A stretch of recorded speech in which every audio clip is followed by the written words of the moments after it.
Xəyallarım hər axşam gəlib görüşdü getdi. Səadətim uşaq tək dalınca düşdü getdi.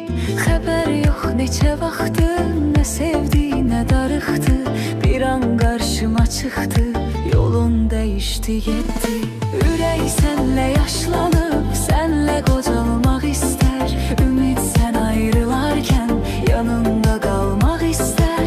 Verəndə son qərarın, ömrümün ilk baharın. Əlindən ixtiyarın, gedərkən almaq istər.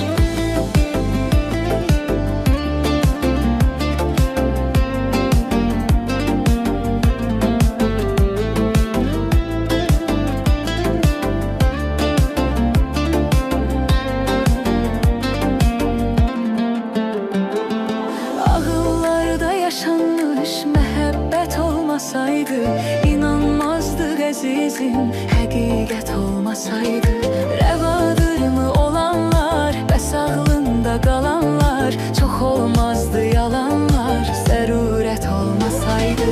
Ürək sənlə yaşlanıb, sənlə qocalmaq istər.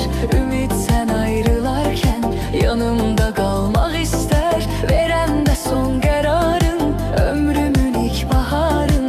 Əlindən ixtiyarın, gedərkən almaq istər.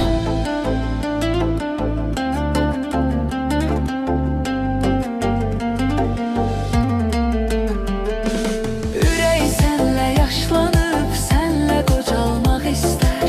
Ümid sən ayrılarkən yanımda qalmaq istər.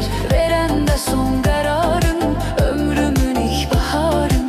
Əlindən ixtiyarın, gedərkən almaq istər. Ürək sənlə yaşlanıb, sənlə qocalmaq istər. Ümid sən ayrılarkən yanında qalmaq istər. Verəndə son qərarın, ömrümün ilk baharın. Əlindən ixtiyarın, gedərkən almaq istər.